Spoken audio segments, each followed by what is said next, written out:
insya Allah hari Jumat tanggal 4 November saya ajak semua umat Islam untuk sholat Jumat di Masjid Istiqlal.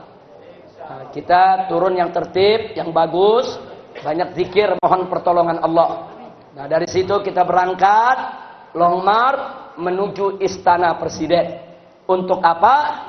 Minta izin kepada Presiden agar Presiden mengizinkan kepolisian memproses Ahok secara hukum atas dugaan penistaan agama, pelanggaran terhadap KUHP pasal 156A. Nah, jadi ini yang kita mau lakukan. Kita minta kepada umat Islam sebelum melakukan itu, yuk mari zikir, kita baca wirid, mohon pertolongan Allah. Sebagaimana tadi yang disampaikan oleh Ustaz Taufik, kita tahajud saudara. Tiap malam tahajud mohon pertolongan Allah. Karena sehebat apapun upaya kita, sebesar apapun tenaga kita, tetap nggak bisa menang tanpa pertolongan Allah. Nggak bisa menang. Kita kalaupun menang bukan karena hebatnya kita, bukan karena besarnya tenaga kita, semata-mata hanya karena nasrum minallah, yaitu pertolongan dari Allah. Nah kalau bisa harus Senin Kemisnya jangan kita tinggalkan puasa sebelum kita turun hari Jumat dan niatkan yang ikhlas. Nah, kita di sini tidak ada agenda politik. Saya tidak akan izinkan siapapun menunggangi aksi ini dengan kepentingan politik. Ini bukan kita bicara politik, kita bicara penegakan hukum, kita bicara membela Al-Quran, membela Islam, membela agama.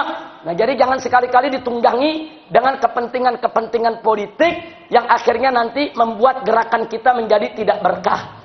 Nah, tapi tetap di dalam urusan soal politik, sikap kita jelas bahwa kita hanya boleh memilih pemimpin muslim, titik.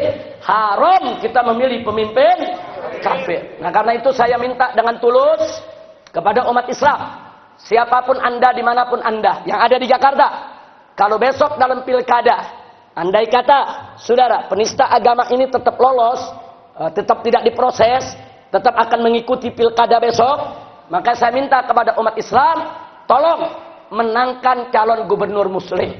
Calon gubernur muslim kita ada dua, ada Anies Baswedan dan ada juga Agus, putra dari SBY. Saya hanya minta, kalau anda pendukung Anies, jangan sekali-kali menghina Agus. Dan kalau anda pendukung Agus, jangan sekali-kali menghina Anies. Jadi sesama calon muslim nggak boleh saling hina. Nggak boleh. Kenapa saudara? Karena perjuangan kita masih panjang.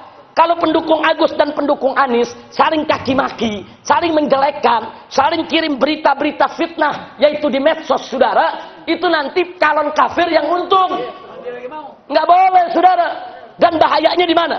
Andai kata pendukung Anies dan pendukung Agus saling fitnah, saling menjatuhkan, taruh Anies yang masuk putaran kedua melawan si kafir, nanti pendukung si Agus sudah sakit hati, kecewa, mereka nggak mendukung Anies. Karena apa? Karena kemarin dihina. Itu bahaya saudara, bahaya. Jangan-jangan besok udahlah mereka mau golput saja, akhirnya menang orang kafir saudara. Nggak boleh. Begitu juga sebaliknya. Kalau Agus yang menang masuk ke putaran kedua, saudara, tapi karena Anies dihina, Anies dicaci maki, Anies difitnah, pendukungnya sakit hati. Nah begitu masuk putaran kedua, mereka nggak mau dukung Agus, akhirnya si kafir yang bisa menang, saudara. Begitu saya minta umat Islam, silakan anda pilih siapa yang anda suka dari Agus dan Anies ini. Anda punya pertimbangan, silakan. Oh anda bingung, istaghfir rabbak wastafti qalbak. Anda istikharah, minta petunjuk kepada Allah. Minta putusan dari hati nurani kita saudara. Yang penting muslim menang. Nggak boleh kita saling menjatuhkan satu sama lainnya. Amin ya rabbal